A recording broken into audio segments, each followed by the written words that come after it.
In the year 2000, in the National Defense Authorization Act, we put into law a requirement of the department to have a report to us by the 1st of March each year on the state of our relations with China, how we think things are going in China, an intel report, a military report.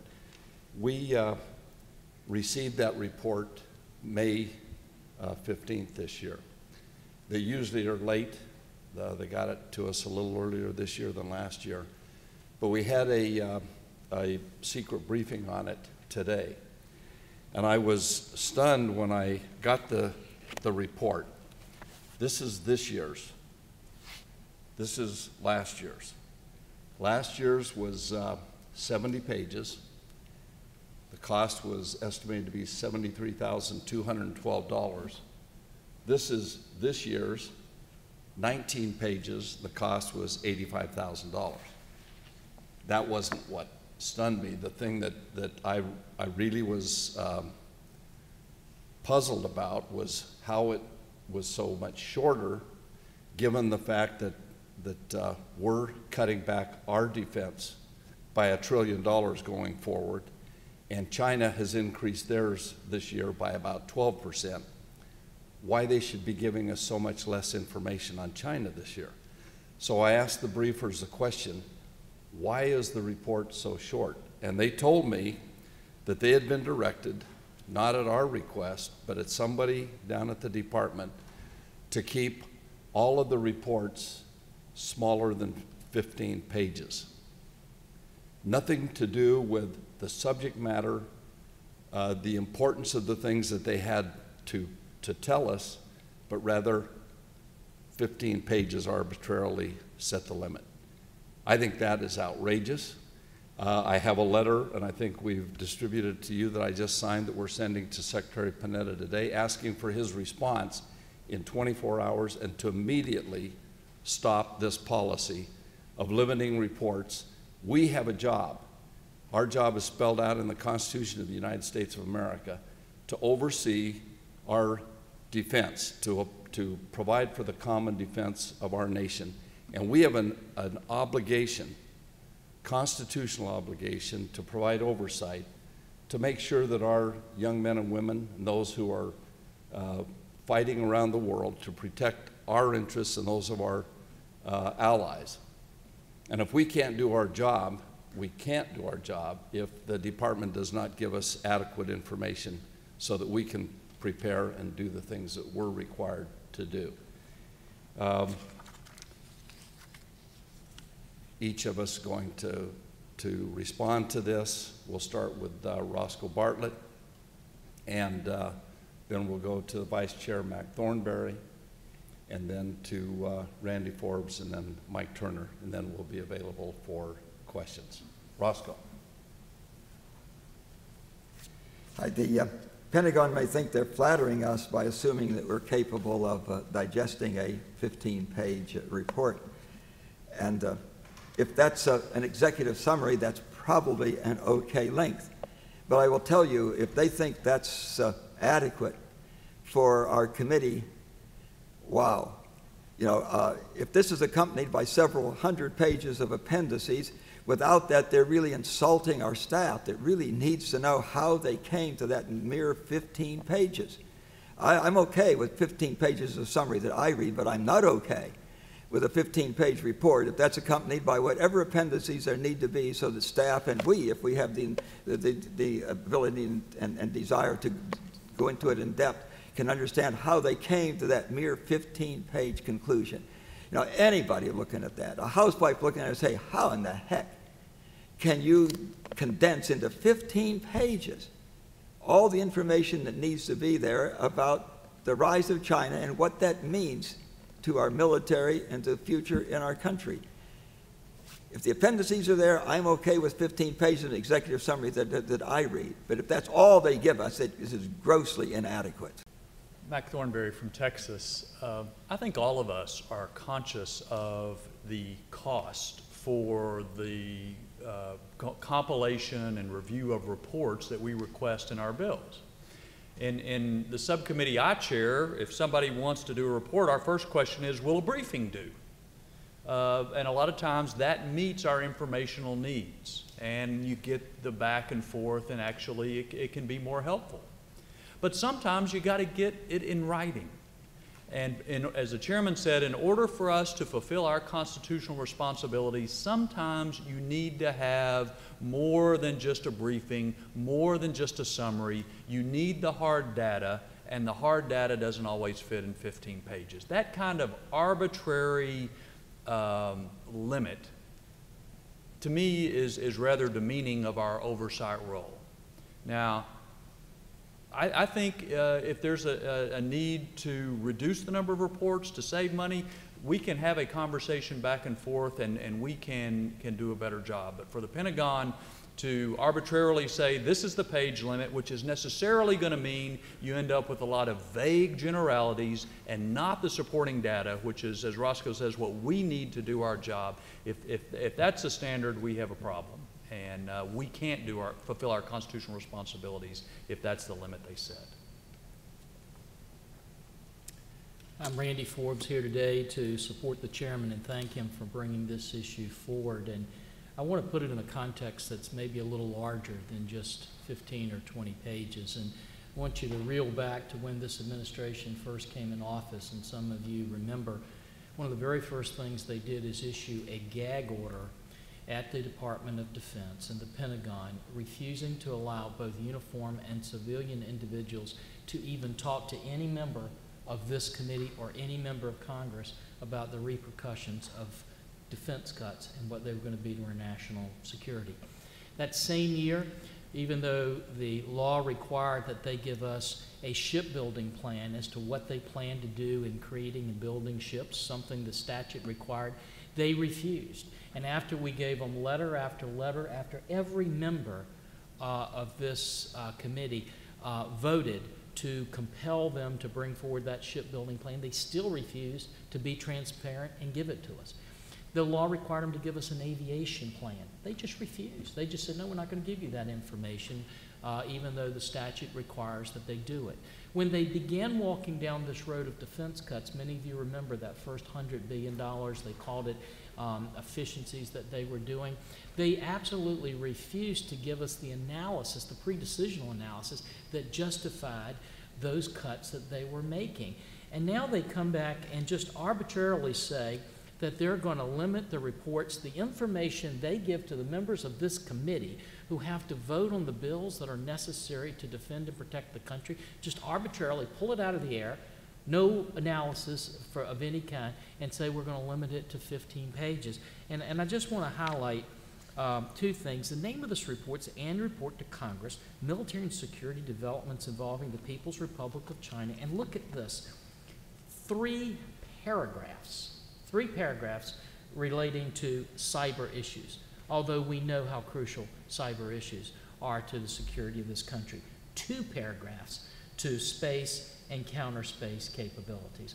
We can do a lot better than this, and the way we do better is just begin to be a little more transparent in the information that's being disclosed by the administration to this committee. And the final thing, and this is probably the biggest one of all of them, when they're looking at $500 billion of defense cuts that are going to come in less than 6 months, they have refused to allow the Pentagon even to do the planning and come before this committee and tell us the impact of those defense cuts. And we've got to do better. The American people deserve and have a right to have more information than they're getting from this administration. Thank you. I'm Congressman Mike Turner from Ohio, Chairman of the Strategic Forces Subcommittee. These reports are the way in which government communicates with itself. This is the way the administration, the Department of Defense, communicates to Congress the most pressing issues that are facing our country with respect to, in this report, the issues of China. In this room, we have the critical debates of how those issues affect our national security. If this administration takes actions to limit the information that is available to Congress, they limit the ability of the Democratic portions of the House to step forward and have debates that are valuable for the national security and valuable for affecting the national policy with the the Department of Defense. This administration is, by paring this down, is thwarting our ability to participate, and in fact is thwarting the ability for the American public to see the effects that real decisions that are being made in China affect our national security here.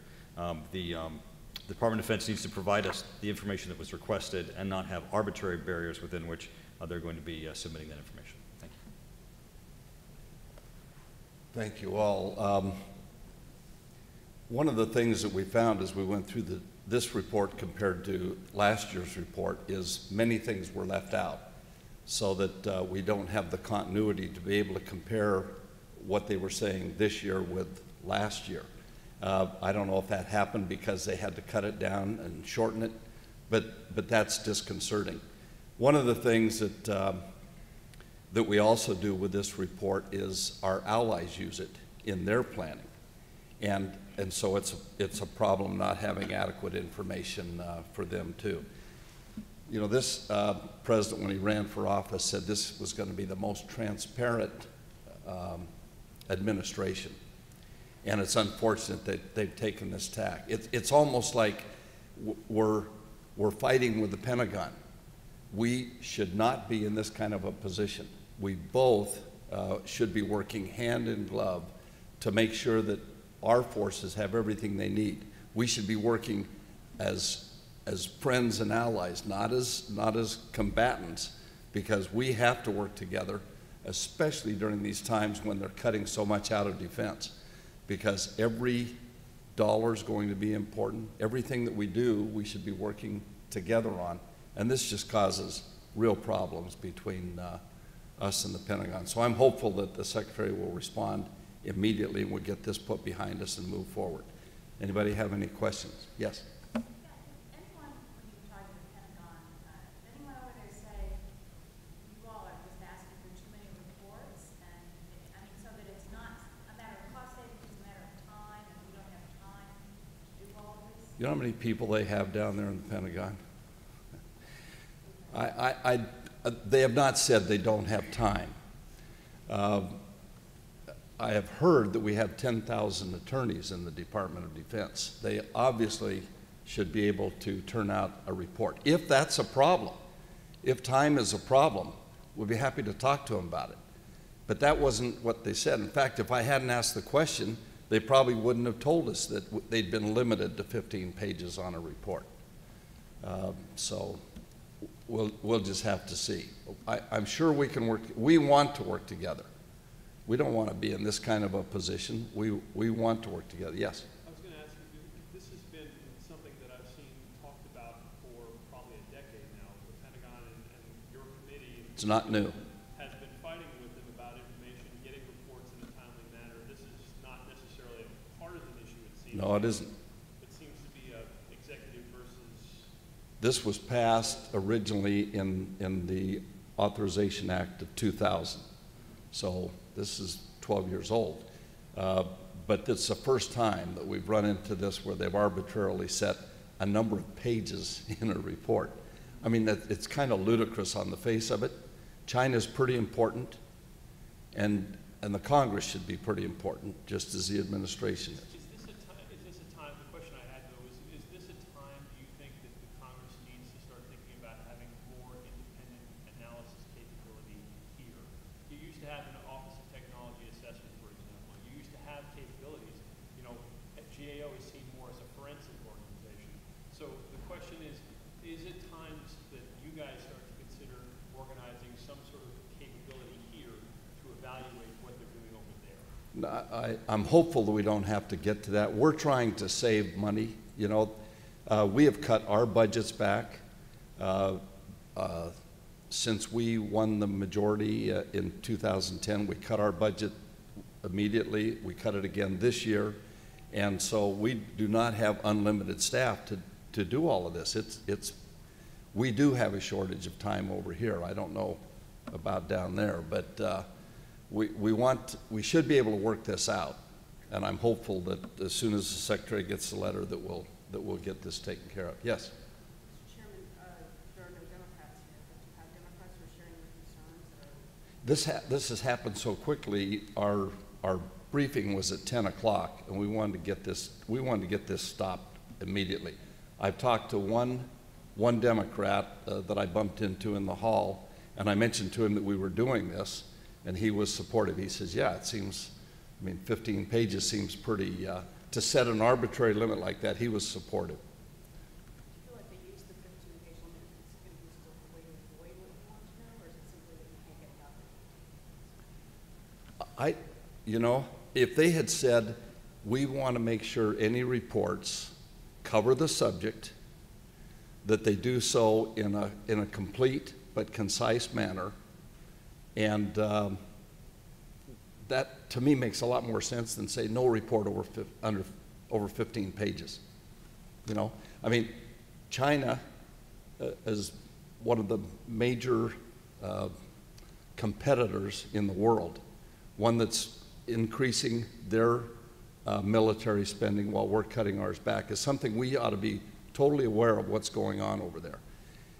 If they wanted to say limit a report on Costa Rica to 15 pages, you know, it's a whole different world.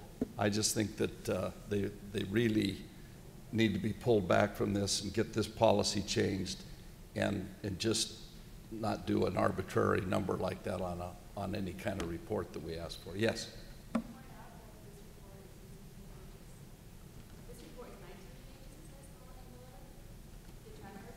Can't hear you. The report that you received today is 19 pages 19 long? pages. Yeah, they broke their, they violated their own, I don't know, you know. Maybe they counted in the title page or something, I don't know. Do you know any other criteria besides the page length that they're now adhering to? No, I asked, I said, what, you know, where did this come from? They said, well, just somebody higher up decided and sent that out, and it's supposed to apply to all reports that they would send to this committee. And as far as you know, is this the first report that this criteria applied to? The China report? Is this the first time that this 15-page limit is applied to it? I don't know when they started it. I asked the question at the beginning of the briefing, why is this so small compared to last year's, so inadequate compared to last year's, and that's when I found out that they said they were limiting them. Yes? Chairman, have you heard this policy articulated or seen it in writing from any source other than this one briefer? No, it was just a response to the question today. Yes? Mr. Chairman, if you won't move on this decision despite the reference, what does that mean? Where do you go from there? Do you just sit back and accept this 15? I don't want to start laying down things that you have a copy of the letter that we send to the Secretary. I think that pretty well explains our position. I really have a good relationship with the Secretary. He's been very cooperative in working with us, and I think that, as has been mentioned by others, this is not new. This went back under other secretaries, and you know, sometimes other people set policies. Maybe the Secretary doesn't even know about this. I don't know. To me, it sounds like somebody really stepped in it. It doesn't sound like it was a well thought through policy. So I'm hopeful that we can just get it turned around quickly. That's the purpose. Yes? Address, it seems unusual to me that on a matter of this kind that you would call a press conference to call them out. It's like basically you're firing a gunshot across their bows. Cannon. Yeah, well, and my point is, can you sort of address why you feel it's necessary to take this action, not just call Secretary Burnett up as chairman of the committee and say, what the heck are you doing? You know, sometimes you have to fire a cannon to get people's attention. Sometimes you just do things with a phone call. But this, I think, was so outrageous that it just needed to get some attention and get it done quickly. Another issue there is that Another issue there is the importance in this is that this report is about China, and there's a number of things that are obviously missing. If you're well informed and you watch the current events, you would see obvious items in the report that have not received the appropriate attention. And I think that's another reason why this was so important, is that it wasn't just an arbitrary limit to the information to Congress. It, in its application to this report on China, had a very negative effect. Just before you go, you last year said that the 2010 report had reflected the tunnels that China was building. The 2011 report seemed to not mention much of it. And now I'm wondering if is this part of your concern that maybe tunnels, for example, are not mentioned at all this time around? Yes, that would be one example. Another example, obviously, is the issue of the cooperation of China and North Korea on their program that is also not adequately described in the report. Issues that, again, if you're following the current events, that you'd know and look for in this report to find what are the experts at the Department of Defense saying? What are they saying about these topics? And you would not find that information there because of their arbitrary limiting of information. One more. On a different subject, have you received notice from the administration that they're paying the $1.1 billion to Pakistan yet in coalition support funds because the road was reopened at some point they're supposed to, Pakistan is supposed to now give this money to this in the pipeline? I haven't heard yet on that. I think it's supposed to happen sometime soon. That would be good. Not that it happened, but that we hear. Are Thank. there Yes. other issues on China that you were concerned about in this report that you'd like to address with us that are not super classified, but that you sort of had a concern about? Well, it was a classified briefing, so there, I think they did a very good job of answering our questions, and I thought their verbal report was very good, but it still left a lot to be desired in the written report, which goes to more, as I said, we need it for what we do, but it goes to more than us. Japan uses it, Korea uses it, Vietnam, other countries in the area are concerned about where China is, and they don't all have the resources that we do to get this kind of information. Thank you very much. Appreciate you coming on such short notice.